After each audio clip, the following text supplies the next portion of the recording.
Ahí empezamos a grabar. Y ahora buscamos compartir pantalla.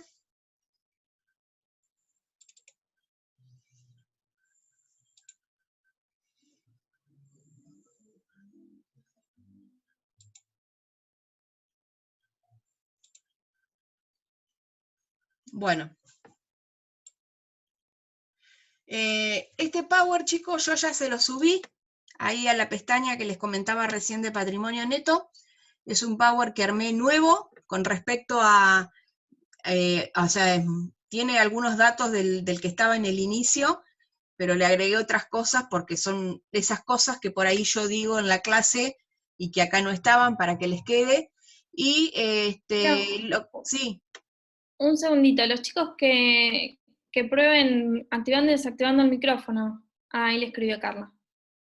¿Cómo? No, ya está. Bueno. Porque algunos chicos no pueden escuchar, pero yo escucho normal, así que es problema de ellos. Está. Bueno, y lo que les decía, que también les colgué, que lo encontré por internet y me gustó mucho, una explicación de un profesor de la UBA donde habla del patrimonio neto, y la verdad que está muy lindo, muy didáctico, así que ese video pueden mirarlo que les va a sacar bastantes dudas. Bueno, empezamos con el tema que nos ocupa hoy, es el patrimonio neto. Ustedes ya saben a esta altura que hablamos de que existe una estructura patrimonial, que esa estructura patrimonial está compuesta por el activo, el pasivo, el patrimonio neto, donde es el equilibrio de la ecuación básica, y que obviamente ese activo está basado sobre una fuente de recursos, y que esas fuentes de recursos existe una fuente de financiamiento que lo avala. Y entonces preguntamos qué es el patrimonio neto. Y si vamos al concepto de patrimonio neto, es fácil decir, bueno, es la diferencia entre el activo y el pasivo, ¿no?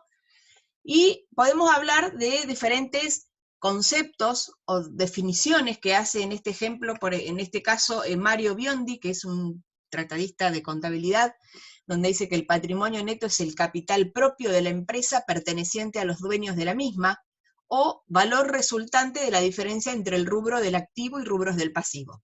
¿Por qué habla de capital propio? Porque es el capital aportado por los socios. Porque si la empresa, si vamos a lo que es la diferencia entre el activo y el pasivo, es decir, yo tengo una determinada cantidad de bienes que me alcanza para soportar el pasivo que tengo. La diferencia son los bienes propios, lo que me queda en la empresa, y esa diferencia es el patrimonio neto. Y otro autor importante en lo que es contabilidad, como es Fowler Newton, habla de que, de acuerdo a las normas contables profesionales, el patrimonio neto es la diferencia entre activo y pasivo, y que representa los derechos de los propietarios o miembros del ente sobre el activo.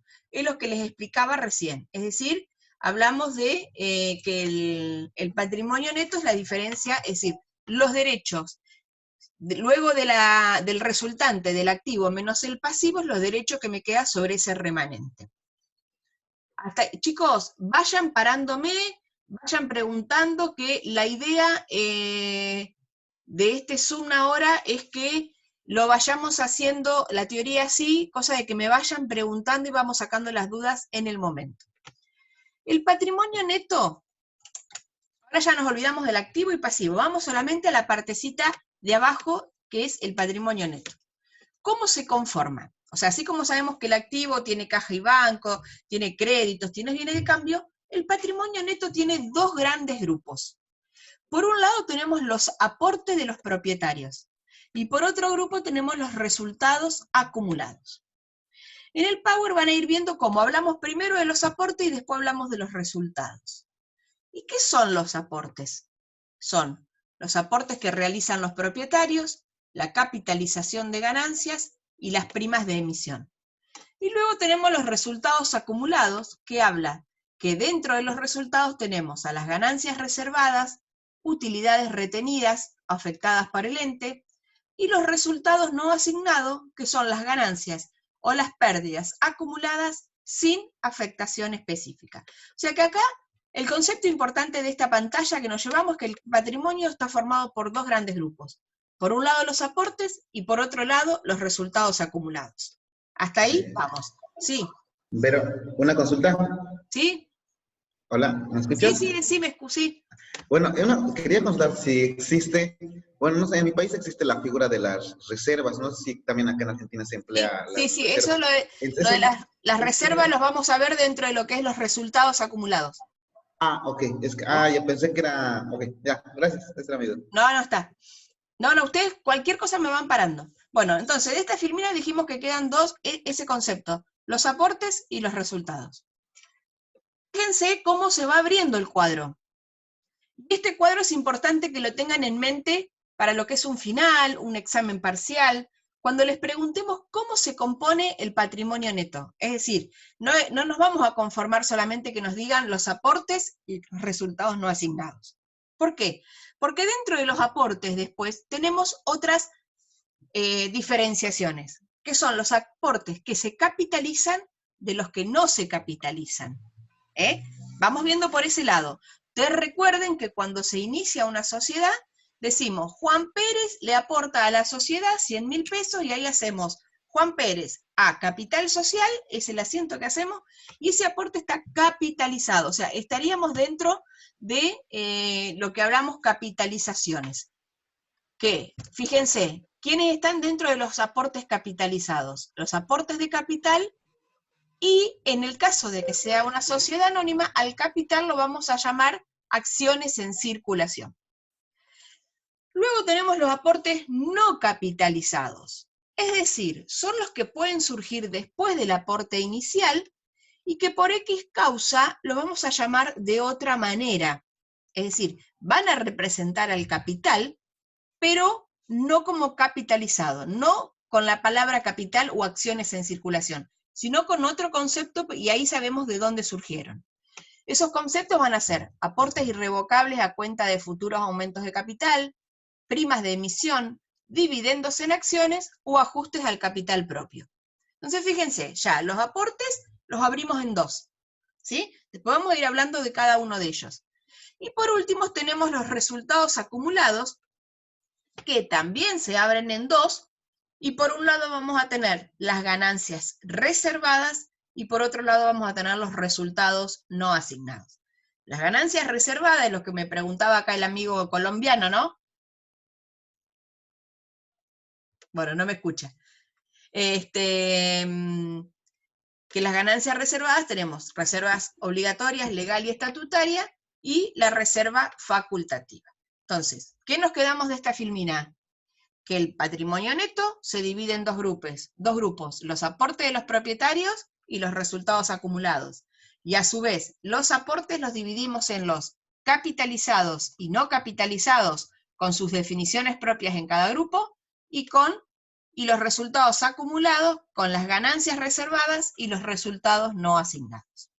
Pasamos a la próxima. Esto es bastante largo, así que si se nos corta, después pasamos un link nuevo hasta que lo terminamos. La composición cualitativa de ese patrimonio, fíjense que dice, económicamente el patrimonio de un ente resulta, ya lo vimos, ¿de qué resulta? Del aporte y de la acumulación de resultados. Ustedes siempre piensen, acumulación de resultados o resultados acumulados. La palabra resultado ya sabemos que es que toda variación cuantitativa del patrimonio, que puede ser positiva o negativa. Por lo tanto, si estamos hablando de un resultado acumulado, esa acumulación puede ser tanto positiva como negativa. Entonces, dice, económicamente el patrimonio de un ente resulta del aporte de los socios y de la acumulación de resultados. Los aportes tenemos que tener en consideración, obviamente, cuando existen retiros, y los resultados acumulados son las ganancias y pérdidas finales de los periodos transcurridos. Vamos a ver acá. Acá empezamos cómo generaríamos contablemente en la registración los resultados. Y hay cuestiones que tenemos que tener en cuenta. Existe un único momento en donde el patrimonio neto, ustedes pensemos en que nosotros hacemos que el patrimonio neto es igual al activo menos el pasivo. Y que decimos que el patrimonio neto incluye al capital. Pero el único momento en donde la ecuación contable que el activo es igual al patrimonio neto, por lo tanto el activo va a ser igual al capital, el único momento es el momento en donde se inicia una sociedad. O sea, pregunta, ¿en algún momento coincide el patrimonio neto con el capital de la empresa o con el aporte capitalizado del ente? Sí, cuando se inicia la sociedad. Único momento. ¿Por qué? Porque ustedes piensen, cuando tenemos que registrar el inicio de la sociedad, ¿qué hacemos? Juan Pérez aporta 100.000 pesos a la sociedad. ¿Y cuál es el asiento que vamos a hacer? Socio Pérez a capital. Y si vemos cómo está esa variación, ¿qué decimos? Que es un activo igual a ¿qué? A un patrimonio neto. Y el patrimonio neto, ¿por quién está conformado en ese momento? Por el capital. Entonces, el único momento. De ahí en adelante empieza a haber variaciones, empieza a haber hechos económicos que pueden ser registrables o no, y vamos a decir, bueno, ahí ya empieza a haber resultados, y si empieza a haber resultados, ya el capital, el patrimonio neto no va a ser solamente capital, va a ser capital más resultado. Y fíjense que el ejemplo que les doy acá, dice, se constituye una sociedad anónima por 100.000 pesos para comenzar con la actividad comercial, y estamos hablando en el caso de que esta sociedad es una sociedad anónima, por lo tanto a las personas que forman parte de la sociedad anónima se las llama accionistas. Ustedes fíjense que el detalle que yo les hice al costado de la filmina, en donde les aclaro que el asiento que hice, accionistas a capital suscripto, la palabra accionistas representa a las personas que se comprometen a aportar o integrar dicho capital. O sea, las personas. Entonces, fíjense, es una cuenta accionista patrimonial del activo, porque ¿a dónde la inicié? Al debe. Entonces, para la empresa es un derecho que tenemos de cobro hacia esas personas. Esas personas se comprometieron a hacer el aporte a la sociedad. Por eso es un patrimonial del activo. Cuando esa persona integra ese compromiso, lo vamos a dar de baja, obviamente, ya que es un patrimonial del activo, por el haber. Fíjense en el segundo asiento. Y capital suscripto, ahí me falló a mí, a eso no es capital suscripto, sería, como estamos hablando de una sociedad anónima, sería acciones en circulación, que es el capital que se condice con una sociedad anónima. Eso después lo arreglo. O sea, en toda sociedad, los aportes de los propietarios se van a llamar capital, excepto en la sociedad anónima, que lo vamos a llamar acciones en circulación. Bueno, ¿hasta ahí vamos bien, chicos? Una consulta, Vero. ¿Sí? ¿Puede darse el caso de que lo paguen de manera parcial los socios, es decir, o tienen que pagar el total? No. O sea, ¿qué te dice la ley de sociedad? Eso lo vamos a ver un poquito más adelante, pero puede haber integraciones parciales. Ok, gracias. Después vemos ahora más adelante, cualquier duda me seguís, pero lo importante para una sociedad anónima más que nada es hacer al principio el aporte de lo que establece la ley en la Argentina, que es del 25% sobre el efectivo. Después lo otro lo va aportando, no hay apuro, digamos. Bueno, el segundo, la segunda cuestión que tenemos que tener en cuenta en cuanto a la composición del patrimonio, que el capital es la suma de los aportes de los asociados y obviamente tenemos en cuenta los retiros. Fíjense por qué decimos la suma. Se constituye una sociedad con dos socios, Pérez y López, ambos comprometen a un aporte de 50.000 cada uno, y en oportunidad de la integración Pérez aporta efectivo y López mercadería. Es decir, fíjense, el primer asiento es cuando se firma el contrato, cuando tienen el compromiso ambos socios. Entonces, socio Pérez, socio López a capital social, fíjense, ambas cuentas patrimonial del activo a capital social, por eso dice que el capital es la suma de los aportes de los socios, y una vez que se integra, quiere decir en donde el socio viene y dice, bueno, acá está lo que yo me comprometí, el asiento va a ser caja, mercaderías, y ahí doy de baja la cuenta patrimonial del activo de los socios. ¿Por qué? Porque ya no me deben. ya comprometieron e integraron el aporte comprometido. Y por último, la tercera opción dice que los resultados acumulados reflejan la constante variación del patrimonio originada en hechos y operaciones modificativas. Acá no hice ningún ejemplo porque esto es fácil, chicos, y esto lo venimos hablando desde los primeros días de clase con las variaciones patrimoniales. Si sabemos que un resultado es una variación cuantitativa del patrimonio, un resultado acumulado, ¿qué va a ser? La suma de todas las variaciones cuantitativas que hubo en el año. Y ese resultado acumulado puede ser positivo o negativo. Eso es fácil. Bien. Acá ahora tenemos el reconocimiento. Sí. ¿Podríamos aclarar cuándo corresponde poner accionistas o socio Pérez, socio López? ¿No lo aclaré? Acá los chicos preguntan de nuevo. Bueno, acá, fíjense, yo esto después lo voy a acomodar, porque me quedó capital suscripto y en realidad es acciones en circulación. Cuando estamos hablando de una sociedad anónima, las personas que aportan o que compran esa acción de la sociedad, los vamos a llamar accionistas. No van a estar identificados con el nombre. Es decir, la persona que le debe a la sociedad en una anónima es accionistas. Y el capital lo vamos a llamar acciones en circulación. Cuando estamos hablando de otro tipo de sociedad, como puede ser una SRL, una sociedad colectiva, en donde también hay unión de personas con un objetivo, esos sí los vamos a identificar y vamos a decir, bueno, por ejemplo, a ver acá, socio Pérez, le pueden agregar cuenta aporte, las voy a modificar después. Socio Pérez, cuenta aporte, por ejemplo, y ahí sí vamos a usar la palabra capital social. Sí. Si vos ahí, por ejemplo, los accionistas es más de uno, son 2 o 3 los que tienen que aportar. Va todo accionistas. Va todo accionistas. Sí. Listo. Sí, a lo mejor obviamente después la empresa tendrá informes internos en donde llevará un control obviamente de cada uno de los accionistas, pero nosotros los vamos a tener todos dentro de una sola cuenta. ¿Y se registran todos juntos? Sí, sí, ahí sí. Por eso digo, a lo mejor la sociedad va a tener algún documento interno que indique cómo se maneja cada accionista, pero en realidad la registración la hacemos todos en uno.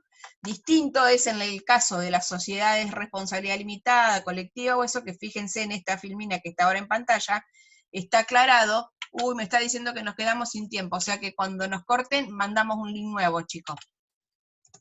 A ver si actualizo. A lo mejor tengo suerte.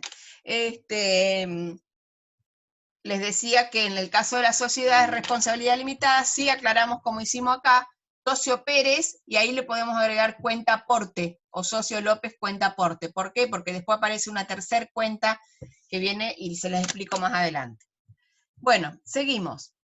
Reconocimiento contable del patrimonio neto.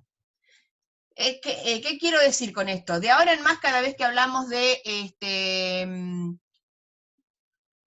no me sale, de rubros, en este caso, vamos a hablar del patrimonio neto, después hablamos con caja y banco, después viene cambio, siempre van a encontrar esto, el reconocimiento contable. ¿Cómo reconozco contablemente en los registros, en los libros, el inicio? O sea, ¿cómo lo ingreso? Y fíjense que acá dice, al crearse una empresa, el único componente del patrimonio neto a reconocer es el que representa el capital. Lo que hablábamos hace un ratito. Momento cero, patrimonio neto es igual a capital y que se equivale con el aporte de los socios.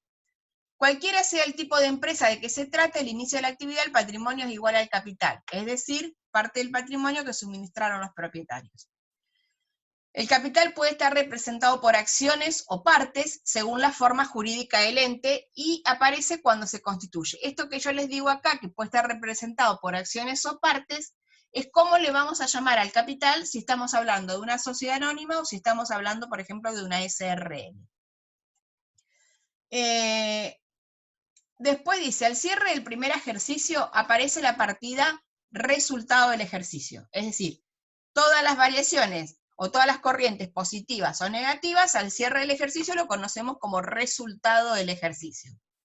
Una vez que terminamos y definimos el resultado del ejercicio, contablemente ese resultado de ejercicio lo vamos a cancelar contra otra cuenta que se llama resultados no asignados. Y que dicha partida habitualmente se denomina, que como su nombre lo indica, dice, muestra los resultados que se obtuvieron de la empresa, pero que todavía no tienen una asignación específica. Por ejemplo, yo tengo una empresa que viene hace 5 años operando, y hace 5 años que tiene, por ejemplo, los 3 primeros años tuvo ganancia, la segunda tuvo, el cuarto tuvo pérdida, este quinto ejercicio tuvo otra ganancia. En los 5 ejercicios nunca distribuyó el resultado, nunca hizo nada, más que lo obligatorio de ley, que son las reservas.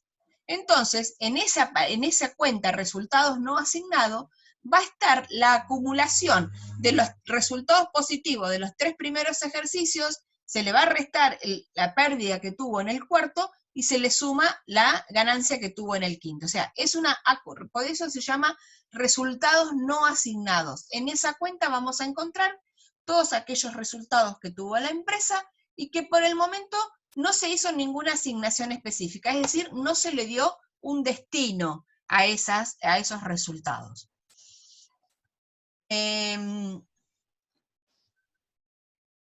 Acá también habla que dice que esas decisiones que tiene que tomar, o sea, la empresa hoy tiene un resultado positivo de 100.000 pesos. Bueno, tiene que tomar una decisión de qué hacer. ¿Lo dejo? ¿Lo distribuyo? ¿Qué hago?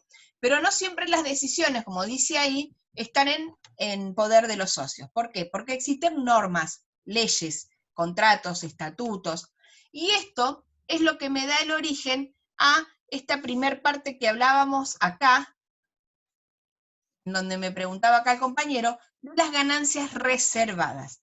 Esas decisiones que no son propias del ente, que emanan de una ley, es para atribuir a las ganancias reservadas. Dice, este tipo de resultados que se reservan, se los conocen como reservas obligatorias, para distinguirlas de los que dan lugar a reservas creadas por voluntad de los socios y que se denominan facultativas o libres. Es decir, que en esas ganancias reservadas vamos a tener reserva legal, reserva facultativa y reserva estatutaria. ¿Qué me dice la ley? De toda la ganancia que va teniendo la empresa, hay que sacar un poquito, un porcentaje de lo que estipula la ley. ¿Para qué? Para hacer frente a pérdidas futuras, a futuros quebrantos, es decir, voy reservando, la palabra me lo dice. La reserva legal la reservo porque la ley me lo dice.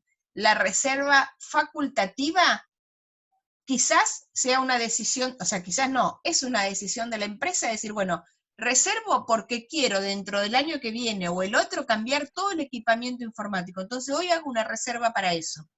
Y la reserva estatutaria está establecida en el estatuto de la empresa.